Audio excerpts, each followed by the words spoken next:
pergunta que vamos responder agora foi enviada por uma de nossas ouvintes tempos atrás e decidimos retomá-la no programa por conta de uma questão levantada em nossos estudos.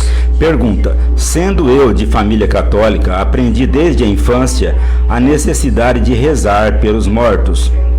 Dias desses, porém, uma conhecida me disse, segundo a sua religião, que não devemos orar pelos que se foram desta vida, porque o destino dos mortos já está decidido e nossas preces não adiantarão nada. Eu gostaria que falassem sobre isso. Para atender a sua solicitação, nós vamos dar a resposta que Allan Kardec deu aos que creem na eternidade das penas e não acreditam na eficácia da prece pelos mortos. Esse texto de Allan Kardec se encontra no livro O Evangelho segundo o Espiritismo, e essa resposta está no capítulo 27, item 19, para quem se interessar em consultar. Ouça o que disse Kardec. Algumas pessoas não admitem a prece pelos mortos, porque acreditam que a alma só tem ou ser condenada às penas eternas. Num e no outro caso, portanto, a prece seria inútil, segundo elas. Sem discutir a validade dessa crença, nós admitamos por um instante a realidade das penas eternas e irremissíveis, e que as nossas preces sejam impotentes para interrompê-las. Perguntamos, prossegue Kardec, se mesmo com essa hipótese é lógica, é caridoso, é cristão recusar a prece pelos condenados? Essas preces, por mais impotentes que sejam para libertá-los, não serão para eles uma prova de piedade que poderá minorar-lhe o sofrimento? Na terra, quando um homem é condenado à prisão perpétua, mesmo que não haja nenhuma esperança de obter sua liberdade, é proibido a uma pessoa caridosa auxiliá-lo a carregar o peso dos grilhões? E prossegue Kardec: quando alguém é atacado de uma doença incurável, não havendo, portanto, nenhuma esperança de cura, deve-se abandoná-lo sem nenhum alívio? Pensai que entre os condenados pode estar alguém que você seja caro, um amigo, talvez um pai, a mãe ou um filho, e só porque, segundo julgais, essa criatura não pode ser perdoada, poderei recusar-lhe um copo d'água para mitigar a sede, um bálsamo para secar-lhe as feridas? Não faríeis por ela o que farias por um prisioneiro? Não lhes daria uma prova de amor, uma consolação? Não, isso não seria cristão. Uma crença que endurece o coração não pode conciliar-se com a crença num Deus que coloca como primeiro de todos os deveres o amor ao próximo. Negar a eternidade das penas não implica negar uma penalidade temporária, mesmo porque, na sua justiça, Deus não pode confundir o mal com o bem. Ora, nesse caso, negar a eficácia da prece seria negar a eficácia da consolação, dos estímulos e dos bons conselhos. E isso equivaleria a negar a força que aurimos de assistência moral dos que nos amam. E vejam, prezados ouvintes, que mesmo admitindo a eternidade das penas, ainda assim a prece seria de grande utilidade para os mortos. Entretanto, devemos considerar que no Espiritismo não se admite a eternidade das penas, porque não admite a existência de um Deus violento e vingativo. Sabemos que os espíritos ora estão encarnados, ora desencarnados. Orar pelos desencarnados é um dever moral de todos nós, principalmente se esses desencarnados não são os nossos entes queridos.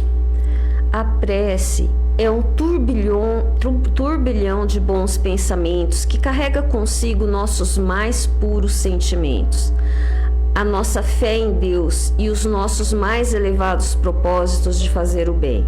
E com isso, ela pode servir de alívio aos que estão sofrendo E mais do que isso, elas podem criar condições para que os bons espíritos, em nome de Deus, possam interceder em seu favor, principalmente levando em consideração a necessidade de lhes conferir apoio para o seu despertar para uma vida melhor, visando ao seu progresso espiritual. Ouvintes, atenção agora para o livro que nós vamos sortear entre os ouvintes que se comunicarem conosco até 15 para o meio-dia. Conforto para a Alma, da autoria de Espíritos Diversos, pela médium Vera Lúcia Marinzec de Carvalho, que é da editora Petit. Os relatos de casos de atendimento espiritual a pessoas necessitadas. Use o 14 981 05 15 35.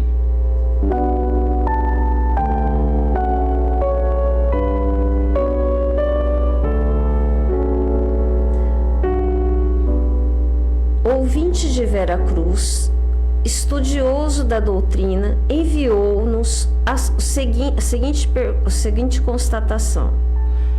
No livro A Gênese, os Milagres e as Predições, segundo o Espiritismo, de Allan Kardec, no capítulo 1, Caracteres da Revelação Espírita, lemos: o Espiritismo, caminhando com o progresso, não será jamais ultrapassado, porque se novas descobertas demonstrarem que estão em erro sobre um ponto, se uma nova verdade se revelar, ele a aceitará.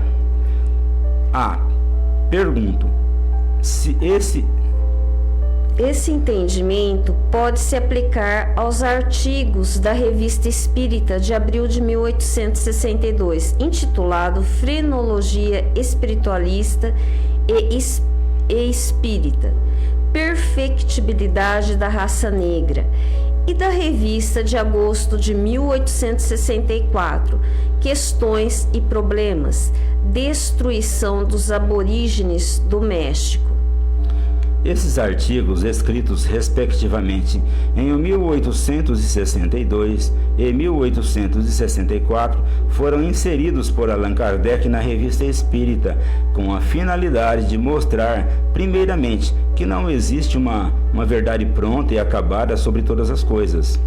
Em segundo lugar, que a ciência é uma fonte confiável de estudo, embora caminhe de conformidade com o progresso do pensamento humano. Em terceiro lugar, que o Espiritismo deve andar ao lado da ciência, mesmo que a ciência valorize apenas os aspectos materiais, sem descortinar a verdade espiritual que está por trás de todos os fenômenos. Ora, se o Espiritismo segue, de certo modo, a ciência, respeitando suas descobertas, ele não pode se arvorar igualmente como dono da verdade, e até porque as verdades científicas mudam com o tempo. Desse modo, lendo sobretudo a Revista Espírita, podemos perceber que muita coisa mudou dos meados do século XIX para os nossos dias em termos de verdade científica. A frenologia, citada na Revista Espírita, que no século XX foi completamente descartada pela ciência, era mais materialista que a nova ciência que passou a investigar o cérebro, a neurociência. E na época, era ela que pretendia ditar o caminhar da evolução do que chamava raça. No tempo de Kardec, o que predominava segundo os conceitos dessa ciência e da antropologia é o conceito de raças humanas, que hoje não é mais concebível no meio científico, sendo substituído pelo conceito de etnia, que considera sobretudo os valores culturais de cada povo. Ao afirmar que o Espiritismo jamais será ultrapassado, conforme a citação da Gênese, Allan Kardec queria dizer que a doutrina sempre estará disposta a se amoldar às novas verdades ou às novas descobertas. Logo, o que o autor escreveu sobre perfectibilidade da raça negra, no momento atual, tem que ser reinterpretado à luz do caminhar progressivo do conhecimento humano, embora Kardec estivesse mais interessado na evolução espiritual do que na evolução biológica. André Luiz, um século após Kardec, deu luz a vários conceitos que ainda não se mostravam tão claros no Espiritismo quando examinados à luz da ciência atual. Falando do tema aborígenes do México, Kardec ratifica o que pensa a doutrina até hoje nos seus princípios filosóficos. A filosofia é mais abrangente que a ciência e é a filosofia espírita que dá sustentação à doutrina. Embora o Espiritismo seja declaradamente contra a violência, temos que reconhecer que o caminho da evolução que a humanidade escolheu não dispensa os conflitos e a guerra, e em muitos casos nem mesmo o extermínio. Desse modo, não é difícil concluir que os temas científicos tratados na Revista Espírita devam ser interpretados à luz dos princípios filosóficos do Espiritismo. Atenção, senhores pais e responsáveis. As atividades da evangelização infanto-juvenil acontecem todos os domingos a partir das 9 horas e 45 minutos no Lar Meimei. E às 10 horas da manhã, a reunião de jovens da mocidade. A Livraria Batuíra do Caminho de Damasco empresta livros, DVDs e outras publicações a quem se interessar. Permanece aberta durante as reuniões de passe. Os passes são aplicados diariamente no centro, menos nas quintas-feiras, sempre às 18 horas, e as crianças acompanhadas dos pais recebem o passe a partir das 17 horas e 30 minutos. Reuniões de estudo do centro. Segunda-feira, estudo do Livro dos Espíritos. Quinta, estudo do Evangelho. E sexta, leitura em grupo de uma obra de André Luiz. Atualmente estamos lendo a obra No Mundo Maior.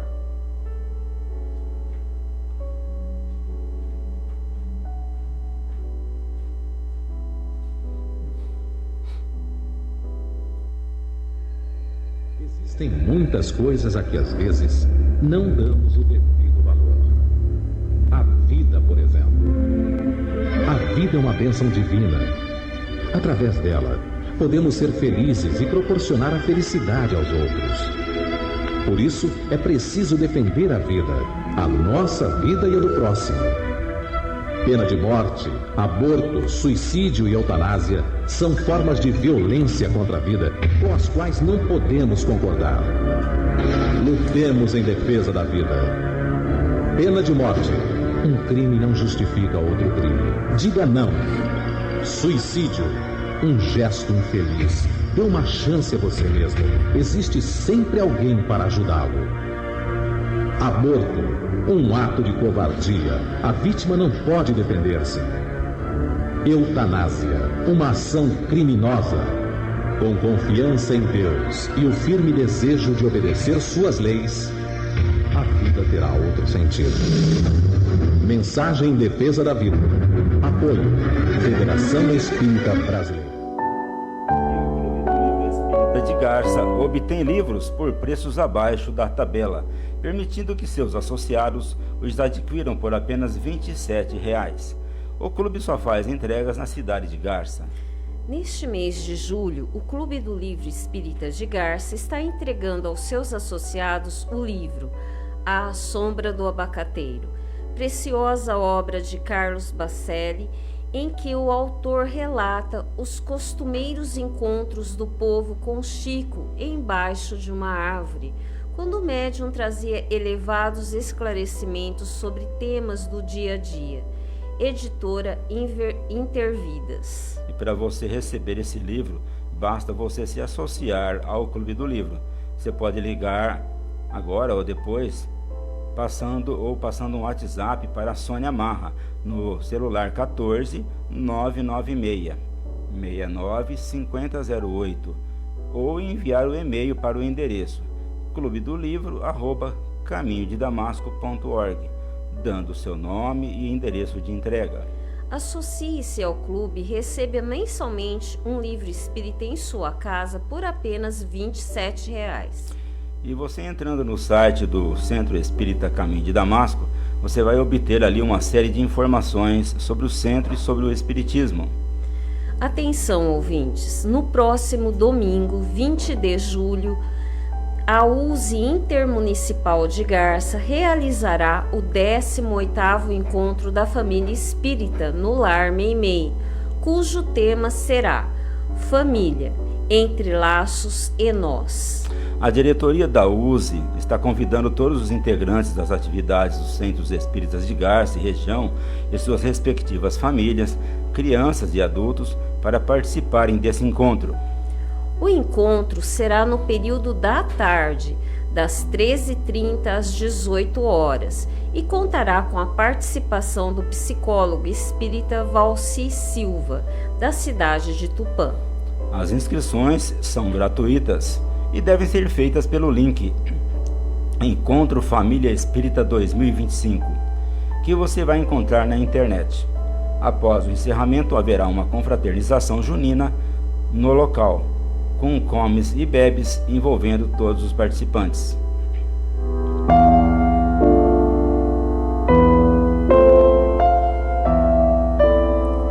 Preste atenção nesta questão de uma ouvinte que fomos buscar em nossos arquivos. Ela diz o seguinte: eu li numa revista que a mágoa pode provocar doenças, e aí fiquei pensando se os problemas de saúde que eu tenho hoje se não decorrem disso. Mas como fazer para evitar a mágoa, se você vive num ambiente em que as pessoas estão sempre te machucando? Você deve ter visto nessa reportagem que existem hoje vários estudos a respeito da repercussão de nosso estado emocional no funcionamento do corpo. Parece não haver mais dúvida que os sentimentos chamados negativos, como a mágoa, o ódio, a inveja, o ciúme e outros, não nos fazem sofrer e com muito mais constância que as dores físicas. É o que chamamos sofrimento moral. Mas na verdade ele acaba tendo repercussão em nossa economia orgânica, pois afeta diretamente o sistema nervoso, onde fica o comando de todas as funções do corpo. Algumas doenças já podem ser atribuídas a sofrimentos e traumas emocionais dos pacientes. Por exemplo, asma, desarranjos gastrointestinais, câncer e certas cardiopatias. Outros problemas podem não ter tido a origem na emoção doentia, mas eles são agravados por elas. As pessoas em geral precisam tomar consciência disso, pois nós, seres humanos, não somos máquinas. A emoção é o aspecto mais importante da vida, que devemos trabalhar para evitar desequilíbrios comprometedores. Interessante que vamos encontrar nos ensinamentos de Jesus expressivas recomendações a respeito, quando ele fala da indulgência e do perdão. O próprio Pai Nosso, a oração mais difundida no mundo cristão, diz em certo trecho: perdoa as nossas ofensas, assim como nós perdoamos nossos ofensores. Essa frase, meus amigos, tem um sentido profundo. Talvez a maioria das pessoas que a proferem em suas orações não tenham percebido isso. Ela fala do nosso perdão e do perdão de Deus. Como entender isso? O perdão de Deus é a resposta da natureza. Quando odiamos, sofremos. Quando perdoamos, deixamos de sofrer. O ódio é um sentimento agressivo, violento, que, embora se dirija para o outro, na verdade causa mais mal para quem o sente. O ódio queima por dentro, não só a alma, mas também o corpo.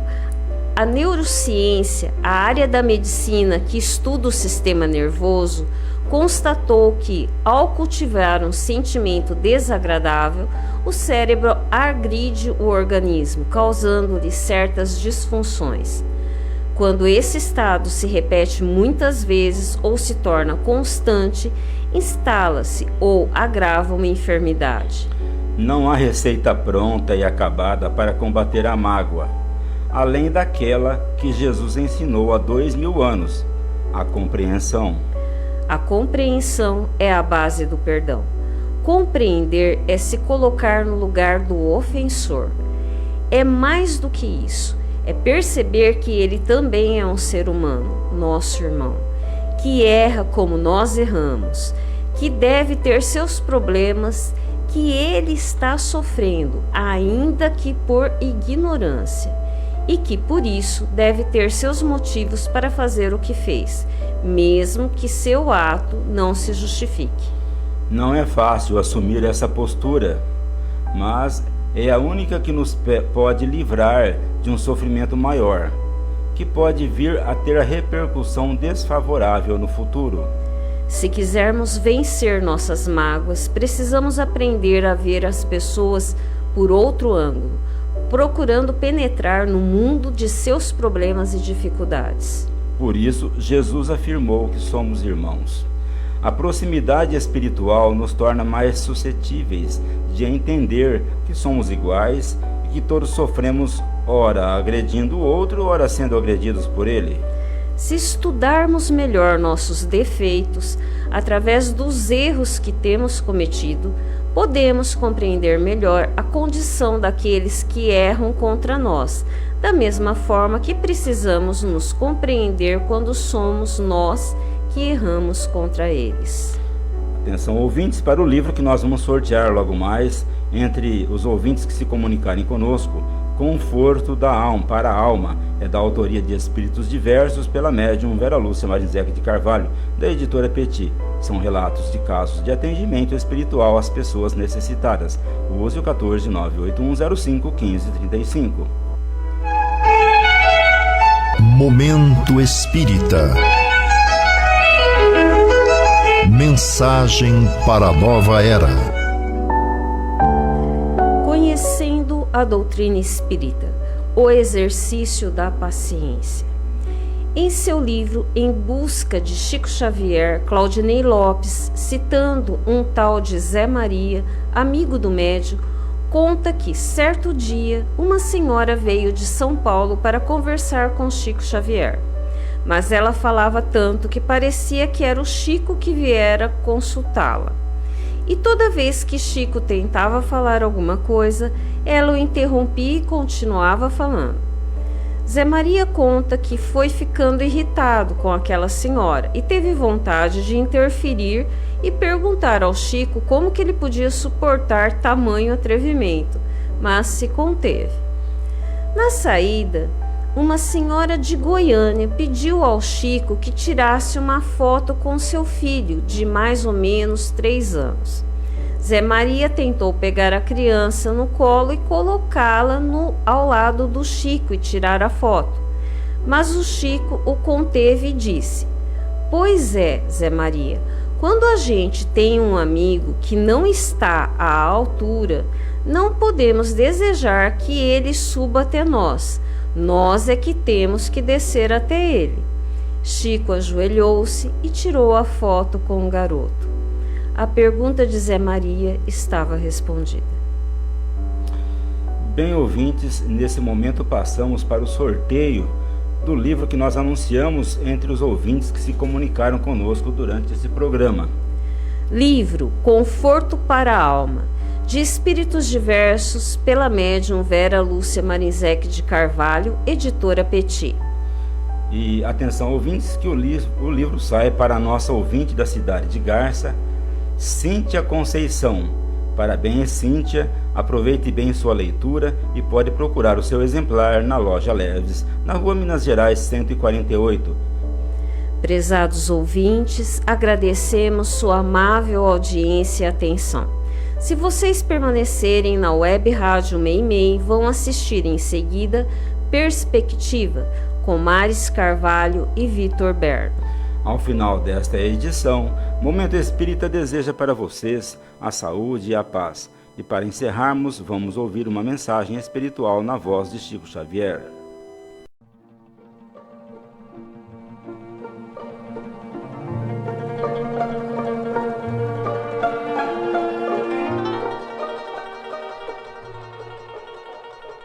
Alegria é o cântico das horas com que Deus te afaga a passagem no mundo. Em toda parte desabrocham flores por sorrisos da natureza, e o vento penteia a cabeleira do campo com música de ninar. A água da fonte é carinho liquefeito no coração da terra, e o próprio grão de areia, inundado de sol, é mensagem de alegria a falar-te do chão. Não permitas assim que a tua dificuldade se faça tristeza entorpecente nos outros. Ainda mesmo que tudo pareça conspirar contra a felicidade que esperas, ergue os olhos para a face risonha da vida que te rodeia e alimenta a alegria por onde passes. Abençoa e auxilia sempre, mesmo por entre lágrimas. A rosa oferece perfume sobre a garra do espinho, e a alvorada aguarda generosa que a noite cesse para renovar-se diariamente em festa de amor e luz.